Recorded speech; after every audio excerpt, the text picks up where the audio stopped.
Bom dia, boa tarde, boa noite, oitavo um, tudo bem com vocês? Espero que sim, espero que estejam todos tranquilos, em paz e ainda ficando dentro de casa para cuidar da saúde de vocês e de todo mundo.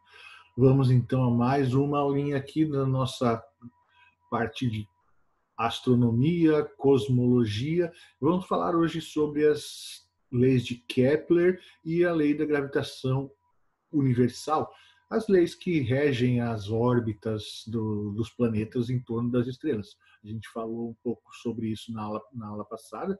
A gente falou mais assim sobre o que foi feito até chegar à conclusão que os planetas orbitam em torno das estrelas. E hoje a gente vai falar mais profundamente um pouco sobre essas órbitas, tá? Sobre essas voltas que os planetas dão em torno de suas estrelas, os satélites em torno dos planetas. Tá? Então, são as leis da gravitação. As leis da gravitação são as leis de Kepler, que são 3 leis, e a lei da gravitação universal de Newton, que é uma lei. Vamos falar hoje, a minha ideia era falar sobre as 2 leis de Kepler numa aula e a outra lei de Kepler com a lei de Newton na outra aula. Mas aí, na hora que eu fui preparar essa aula, eu percebi que dava com um pouco de boa vontade para a gente falar sobre as 4 na mesma aula. Assim a gente ganha tempo, tá? Então, vamos meter as 4 na mesma aula que a gente consegue finalizar isso aqui hoje tranquilamente. Vocês estão indo muito bem em ciências, vocês estão conseguindo aprender as coisas legais, então vamos em frente que a gente consegue vencer essa parte aqui do nosso conteúdo rapidamente. Primeiro, então, Johannes Kepler. Ele foi um astrônomo alemão, discípulo do Tycho Brahe. Lembra do Tycho Brahe, que a gente falou na aula passada, que era um dinamarquês? Eles trocaram correspondências durante um tempo. Ali começaram a trocar correspondências em torno de 1600, mas aí, um ano depois, o Tycho Brahe morreu. E aí essa troca de correspondências dele, infelizmente, teve que parar. E o Kepler, ele não ficou satisfeito com apenas as coisas que ele tinha conversado com o Brahe via carta, um na Alemanha, outro na Dinamarca, eles nunca se encontraram pessoalmente. Aí o Kepler, ele quis continuar os estudos baseados principalmente nas anotações do Brahe, mas ele precisava dessas anotações, então ele teve que ir até a Dinamarca, negociar com a família do Brahe, e após uma longa negociação, ele conseguiu essas anotações, e aí, a partir dessas anotações, depois da morte do Brahe, ele conseguiu chegar às conclusões dele depois de vários anos de estudo em cima disso tudo, tá? Então, não é algo que foi feito rapidamente. E o Isaac Newton, que a gente vai falar também depois do Kepler, ele foi um físico e matemático inglês, um pouco mais jovem, pode ver que ele nasceu 13 anos depois que morreu o Kepler, mas ele também, além de físico e matemático, ele também contribuiu com várias outras áreas da ciência, como teologia, filosofia, astronomia e a alquimia. A alquimia foi a ciência que originou a química, tá? Na época ainda não existia química, existia a alquimia, certo? Então, o Isaac Newton foi um multicientista. Primeira lei de Kepler, então. Vamos falar sobre a primeira lei dele.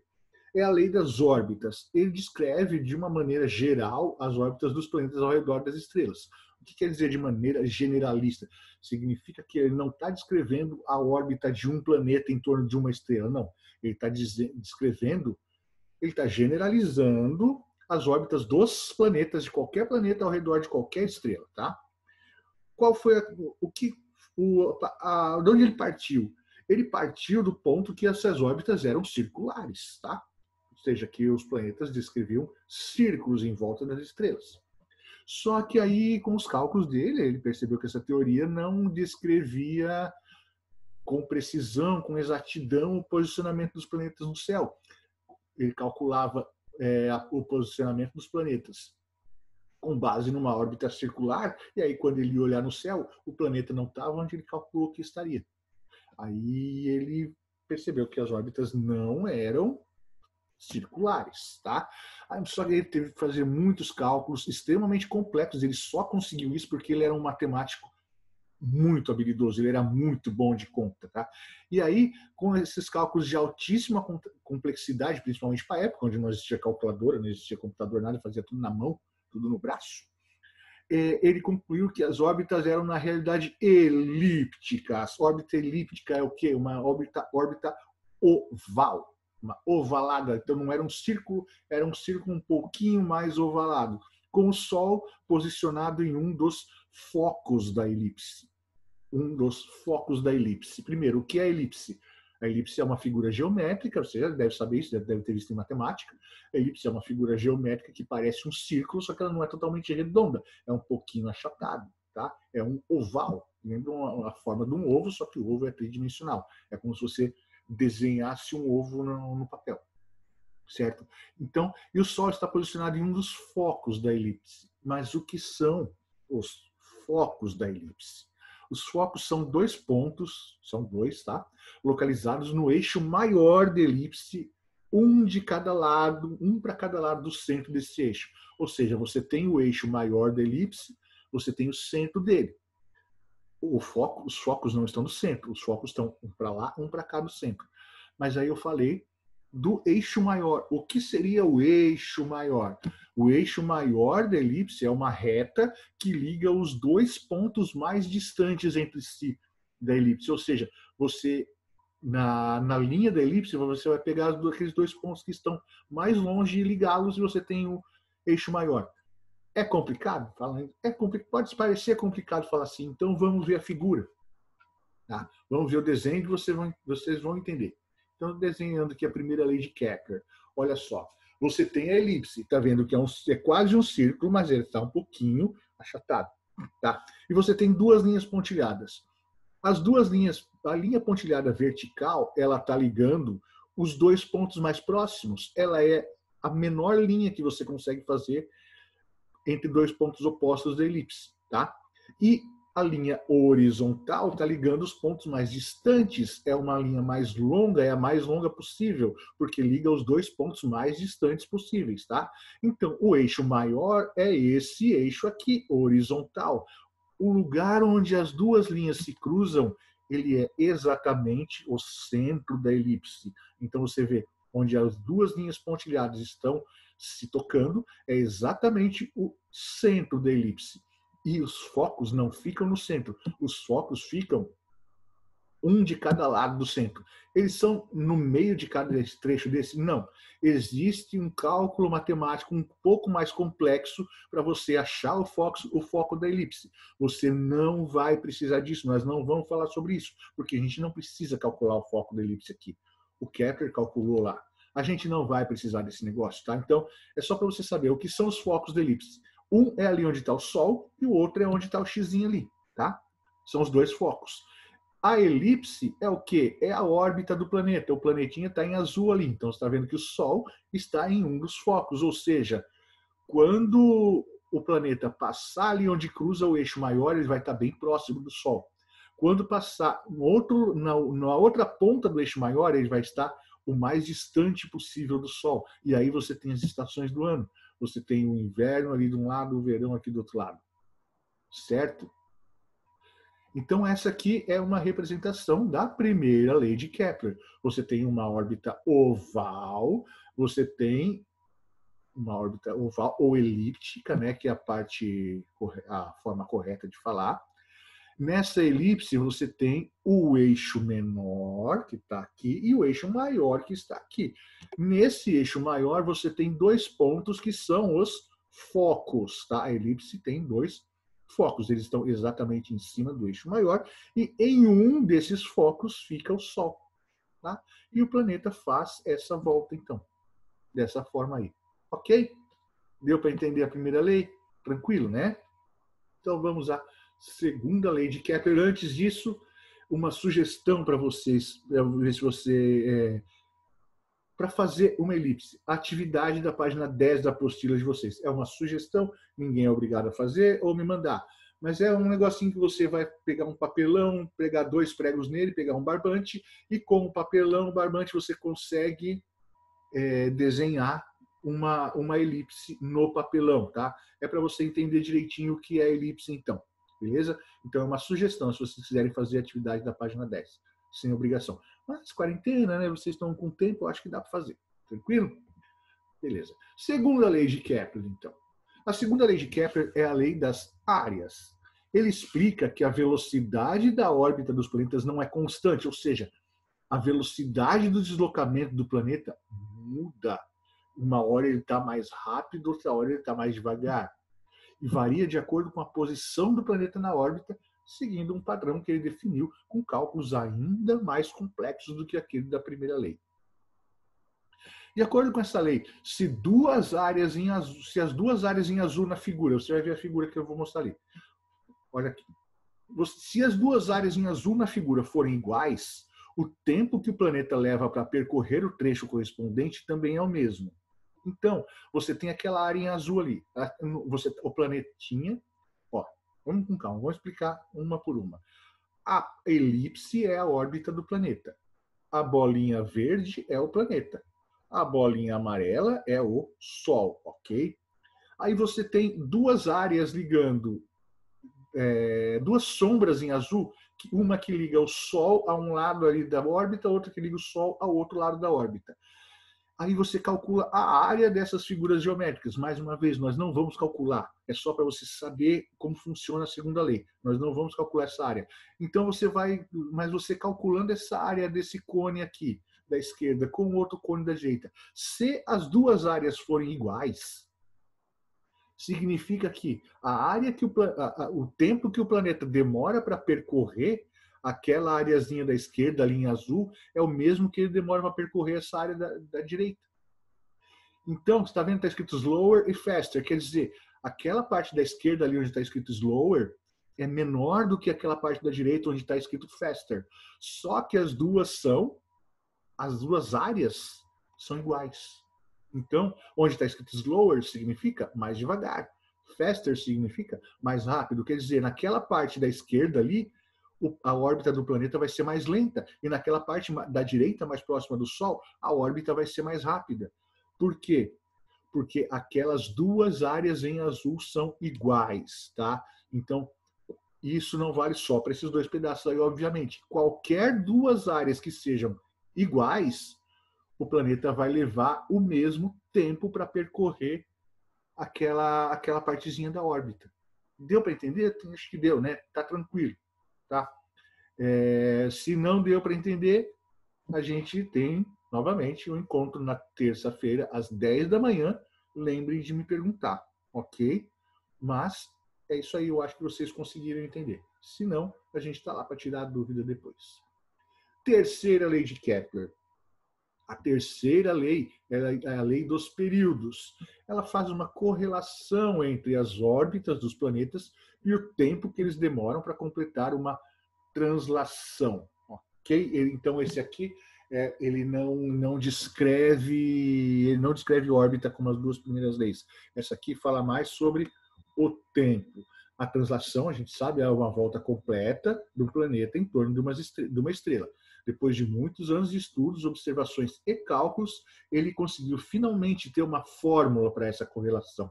Uma fórmula que eu vou mostrar para vocês, mas que a gente também não vai precisar fazer cálculos utilizando-a. A fórmula é essa aqui. T ao quadrado sobre R ao cubo é igual a K, onde o T é o tempo de translação, ou seja, o tempo que um planeta demora para fazer uma volta em torno da estrela. O R é o raio médio da elipse. Raio médio da elipse é um raio, é uma medida utilizada, por isso que nós não vamos trabalhar com esse cálculo, é uma medida utilizada para fazer com que a elipse seja mais aproximada de um círculo. Tá? Ele é mais ou menos uma média entre o raio do eixo maior e o raio do eixo menor. Tá? Então, se você pegar o tempo, você pega dois planetas. Tá? Pegou dois planetas. Pegou o tempo de cada um deles, o tempo de translação de cada um deles, e elevou ao cubo. Pegou o raio médio da elipse, o raio médio da órbita de cada um deles, e elevou ao cubo. Desculpa, o tempo você eleva ao quadrado, o raio você eleva ao cubo. Você divide esses dois, você tem o K, que é uma constante. Significa o quê? Você pegar quaisquer dois planetas e aplicar esse T ao quadrado vezes sobre R ao cubo, o resultado que você vai ter vai ser sempre igual. Sempre igual. Então, se um planeta, você pega esse cálculo aqui, bota ali. T ao quadrado sobre R ao cubo. E faz o cálculo. Quanto deu? Deu um número K. Você vai pegar outro planeta qualquer e você fizer a mesma conta, vai dar o mesmo valor. Então, com isso, se você não sabe, por exemplo, o tempo de translação de um planeta, mas você sabe o raio médio da elipse, você consegue calcular esse tempo de translação. Tá? Não é importante a gente fazer esses cálculos, a gente não vai fazer esses cálculos, mas isso aqui define a terceira lei de Kepler. É uma relação entre o tempo de translação e o raio médio dos planetas. E ele descobriu que isso é igual para todos os planetas. Lá na apostila de vocês, você tem uma demonstração disso. Deixa eu até falar para vocês em que página que está. A gente tem aqui uma demonstração disso na página 11. Você tem um quadro que mostra esse cálculo para todos os planetas do nosso sistema solar. Ok? Então vamos agora para a lei da gravitação universal. Essa lei, já estamos aí falando de Isaac Newton, e essa lei dele é uma complementação às leis de Kepler, tá? Ele propôs com essa lei que a variação da velocidade dos planetas é resultado de uma força que age sobre o planeta. Então, pessoal, ela parte daquela lei da gravidade, tá? Aquela lei da gravidade, onde que dizem que ele estava debaixo de uma macieira, caiu uma maçã nele, e ele se perguntou por que a maçã não cai de cima para baixo. Tudo indica que isso aí é uma lenda, tá? Isso é resultado de diversos anos de estudo do Newton, certo? Não foi assim que ele fez essa lei. Na ausência dessa força, ou seja, se não houvesse essa força de gravitação, o planeta seguiria por inércia em linha reta até se chocar com algum outro corpo celeste. Aí a gente entra na primeira lei de Newton, que é lá na parte da física, tá? Onde um corpo ele permanece em movimento uniforme se não tiver nenhuma força agindo sobre ele. Então, vamos supor, um planeta está em órbita no Sol. O planeta está orbitando. De repente, acaba a força gravitacional. O que vai acontecer com esse planeta? Ele vai continuar orbitando? Não. Ele vai pegar a direção que ele estava seguindo e ele vai continuar seguindo em linha reta para sempre. Em linha reta, sem mais orbitar o Sol, porque não tem mais a força gravitacional. Ele vai continuar em linha reta para sempre ou até bater em algum outro corpo celeste que aparece em movimento, certo? Então, isso é na ausência da força gravitacional. Ele chamou essa força, então, de força gravitacional. A gente falou, dei spoiler aqui para vocês, falei antes do tempo. A força gravitacional é influenciada por o quê? De onde vem a força gravitacional? Ela é influenciada, primeiro, pela massa dos corpos. Ou seja, o corpo com maior massa, ele atrai o de menor massa. Nunca o contrário, tá? Nunca o contrário. Então, se você tem uma bolinha e uma mesa, não, mas aí não dá, porque o que vai atrair é a força gravitacional da Terra, tá? Você tem uma bolinha de tênis e a Terra embaixo, a bolinha não vai atrair a Terra para perto dela. A Terra vai atrair a bolinha, tá? Então, no espaço, isso acontece da mesma forma. Sempre o corpo celeste maior atrai o corpo celeste menor. É por isso, por exemplo, que Plutão já não é mais considerado um planeta, ele se transformou num planeta anão. Por quê? Porque o Urano, o Plutão, ele não... Descobriram-se que ele não era o planeta que fazia influência sobre outros corpos celestes na área dele. Ele não tinha influência gravitacional, ele não exercia força gravitacional sobre outros corpos celestes próximos. Por quê? Porque ele está muito perto de Netuno. E Netuno é um planeta muito maior do que Plutão. Então, todos os corpos celestes em volta, eles são influenciados, a força gravitacional é influenciada pela massa de Netuno e não de Plutão.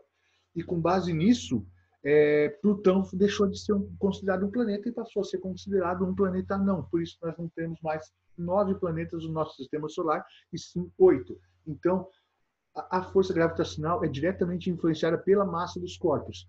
O corpo com maior massa atrai o de menor massa. E se você multiplicar a massa desses dois corpos, quanto maior for esse resultado, maior é a força gravitacional. Não depende só da massa do corpo maior e nem só da massa do menor. depende do produto dessas duas massas. Você precisa multiplicar as duas massas. Quanto maior forem os dois, esse produto, maior será a força gravitacional. É óbvio que quanto maior for cada um deles, também vai aumentar, porque se você aumenta numa multiplicação, se você aumenta um dos números, você vai aumentar o produto. Certo? Você aumenta um dos fatores, você aumenta o produto. Se você diminui um dos fatores, você diminui o produto.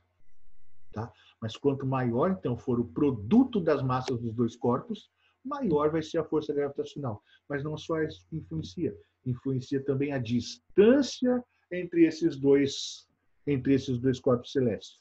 Quanto menor for a distância entre eles, maior vai ser a força gravitacional. Então, quanto mais próximos eles estiverem entre si, maior vai ser a força gravitacional que o maior exerce sobre o menor, tá? Aí sim, é sempre o maior exercendo força sobre o menor, e não o contrário, tá? Mas aí, quanto menor a distância, maior vai ser essa força. Ok? Esta, então, é a lei da gravitação universal.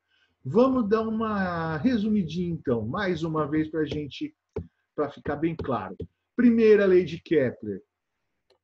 Ele descobriu que as órbitas não eram circulares, e sim elípticas, com o Sol posicionado em um dos focos da elipse. Os focos são dois pontos no eixo maior da elipse, e o eixo maior é uma reta que liga os dois pontos mais distantes. Então, resumindo em um desenho a primeira lei de Kepler, a gente tem aqui a órbita do planeta, elíptica, desenhada, o planetinha em azul, o Sol desenhado em amarelo, e o Sol desenhado exatamente onde está um dos focos da elipse. E do outro lado, onde tem o X, está o outro foco da elipse, tá? E a linha pontilhada vertical é o eixo menor, e a linha pontilhada horizontal é o eixo maior. Os focos da elipse e, por consequência, o Sol vão estar sempre sobre esse eixo maior, nunca sobre o menor, ok?